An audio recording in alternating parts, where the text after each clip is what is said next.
All right, welcome back. This is a Vice story. It's interesting. Religious people, calm down. Okay, it's not a big deal. Okay, what we did here. Okay, Vice includes bookmaking, which is horse betting and sports betting off track, and a bunch of other things. This is about horse betting. And again, we got a complaint, and in Vice you get complaints from the good people, good store owners and stuff. They complain about the bad ones. And so we got a call here. And what's unique about this one was, this is in the 70s, is that there was, in a heavily Latino division, 170,000 Latinos, there were still pockets of the, what I call old days, which is the white areas, white proprietors, white business owners. They were sprinkled in there. They all didn't fly it out of there. The business people stayed there to make money. They're not there for race, they're there for money. The only color they care about is green, okay? So they had a market there, one of the markets. It's a regular market. Go in, it has a counter, and it has a small butcher area and all that. And it was owned by, I'm not saying why it's white, but it's just so the difference in the people. It was owned by a Caucasian gentleman, older guy, and we got a complaint that he might be taking horse action. Okay, and obviously since he's white, he's only taking action from Caucasian people because he can't speak Spanish probably. I know he didn't because we arrested him, and so he's dealing. And so you have people pull up, that I don't say that. No, the word "belong" is not the right term. Don't fit into the area. I mean, the area is 99% or 95% Latino, and here you got guys pulling up. Caucasian gentlemen getting out of their Buicks and their Chevys and walking in and they're coming out. It's a little obvious what they're doing in there. Okay, I mean, come on.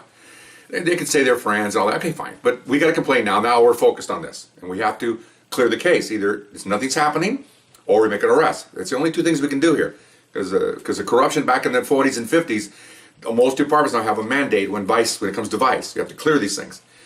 So I was working with a Filipino partner, and I look a little Caucasian. I could pass for that, and Marine Corps thought I was, so who knows. But anyway, and so we're watching this place. And at first we start with a stakeout, we see what's going on. We can see what I told you, white people going in, coming out. Okay, obviously there's something going on here, because all the other markets, even the white-owned markets, it's 98% Latinos been there buying stuff. So this is kind of strange. So it kind of keys, well, by me, he's taking action.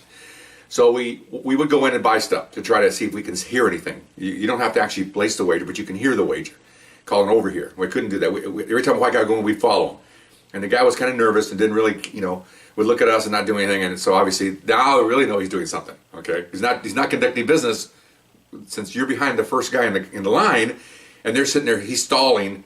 Okay, fine. So all this evidence is slowly coming to what we want to do here. So we both tried to go in a couple times, and and start engage a conversation. He didn't want to talk to us. Okay, fine. So we're sitting in the car, and I was a junior vice cop, and I had a senior vice cop with me. And ultimately, I became a senior vice cop, meaning that we know a lot more than when you first come in. And so he says, "Let's do this." He says, "You notice in front of the store, there's Jehovah's Witnesses standing out front almost every day. They've got their little flyers, hello, you want to." The world's going to end. Only 120,000 people are going to be behind. Whatever. I have no idea. I'm not a religious person. I have no idea what their philosophy is. Okay. He goes, "Let's do this. When they walk away, let's confront them and tell them that we've had complaints about them and that you're going to have to move your location. It's a little lie, but we're trying to get them out of there." I said, "Okay, fine." I don't know what he was going for. Okay, so sure enough, we watched them a little bit, and they moved down the street. And when they got out of range of this market, we went up. How you doing? Oh my God! No, we took them off to the side so nobody could see. And this guy was pretty good. He goes, "We have complaints, real serious, dead serious, And he said, like I told you, he says, "We don't really care what your religious things are. We believe in religious freedom. We're officers." And I'm like, "Oh my God, this guy should be a diplomat for the UN." He goes, "Now, we could write you a ticket, no, okay, you can't. Okay, but anyway." He says, "So, but I'm going to grab it. I need you to give me 4 or 5 of those leaflets, just so I can tell my supervisor we were here and we have evidence that we were here.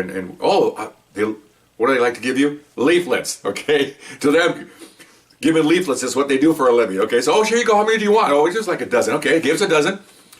And they thanked us, and we said, "Just go right over there." Oh, they were fine. So, okay, fine. Now we got props.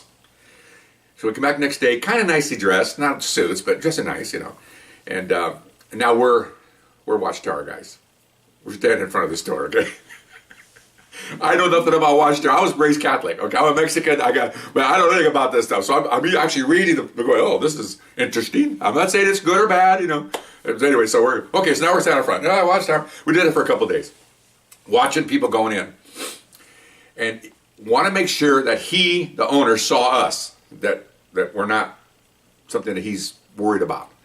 And that's what happened. Again, like other stories on RealCopStoriesVideos.com.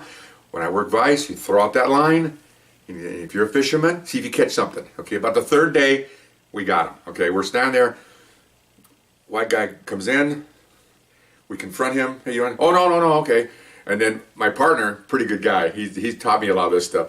He kind of follows him in on purpose, okay? And I'm standing in the doorway looking like, and I'm disinterested, but I am interested. My one ear got real big. I'm trying to hear what's going on. And then, oh, no, okay, fine. And so my partner goes over and gets a soda or something. And well, not a soda, he got a Sprite. You can't have caffeine, right? So he gets the Sprite, and he's standing there in line. And I think coupled with the fact that his friend was there, his friend was in a hurry, the owner saw us, and he's secure that we're not anybody that's a threat to him. All these variables came down to he started accepting wagers at the counter with my partner standing right there watching him. And I could see I couldn't hear the wagers, but I could see what he was doing. And so, okay, fine. Money was exchanged. Oh man, got him right. We did it right. So then, guy walks out.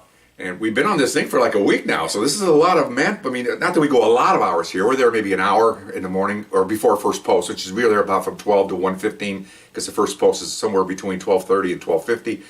That's the horse racing hours.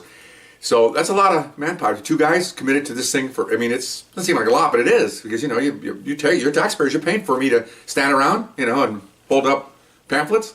So anyway, as soon as he saw that, he looked at me, I looked at him, he goes like this, and we had signals. And I walk in, and he immediately walks behind the counter, and I think the guy thought I might have been robbed or something. And of course, as he looks over my partner, I go, police officer, Vice Squad, and then bookmakers, man, they're looking down at the evidence. You watch the eyes, okay, watch the hands and the eyes, and he goes, okay, and you see him looking down at the thing. Of course, I stepped in between him and the counter because that's where the wages are at, the written wagers, and then we cuffed him, And of course, I'm picking up all the wagers, and we found more underneath the counter in a cigar box. Found a whole stack of those. Case solved. Okay, big deal. Okay, all it's for is, I really think the horse racing committee in the state of California enacted these laws just so nobody would be betting off track. They want everybody to go to the track. I'm sure that's what it is. Okay, so anyway, it doesn't really matter. It's on the law of the land. I told you earlier, we're lawmen. If tomorrow doing that is legal, which there are now legal, off track betting is legal all over the place. So we're lawmen. We follow the law, and so that's what we did. And he was, of course, upset and this and that. And then, of course, once he figured out that he thought we were racist because we picked on him because he was Caucasian. Kind of reverse there, isn't it? It's weird. Anyway, so we took him in, and then he saw, and then, of course, as we're traveling to the station, he's, man, that's not right. You guys I'm going to go to court. I'm going to sue you guys. You're what did he say? You're faking that you're ministers. We're going, what? We're not ministers, okay? And also, the golden rule of Vice, I'm not sure about other departments, but our department was the golden rule. You cannot portray yourself. You can do anything you want. You can be, you can be fisherman, you can be anything you want to be as a character going undercover, but you cannot be two things. You cannot be a reporter, and you cannot be a minister or priest. Those two things they're not allow you to do. Everything else, you're wide open. Be whatever you want to do. You can be clown, you can be, which you've done a lot of stuff in a lot of the other videos. We've portrayed all kinds of characters. But you can't do those two things. So we're going, now we're getting, well, yeah, you guys are out there with the watchtower. And go, so what? We're just handing out pamphlets. Oh, that was a fake, wasn't it? And we're going, yeah. Goes, he was just mad because he got caught, okay? And then, of course, again, it's only a fine. It's like some of these writing tickets for college kids buying booze. It's just a ticket. That's all it is. Nobody's going to go to jail unless there's a violent fight or something. So that's all it was. It was a clean-cut case, and we cleared it. We're off and running doing other things. No big deal. And we found out like 6 months later, like other people that used to own these places when their race was there. It's not a race show, but they leave, and the different demographics comes in. That's fine. Everybody has a right to go wherever they want. So I don't think we closed it down. I think he was just wanted to get out of there. Maybe we were harassing him. Who the hell knows? Anyway, so that was our little bookmaking pamphlet case. It worked out really well. My partner was really sharp. I only been to Vice a couple of weeks, and he's been there like a year, and he knows all the angles, and we got him. So that was pretty good. Hope you enjoyed that one. See you next time. Bye-bye.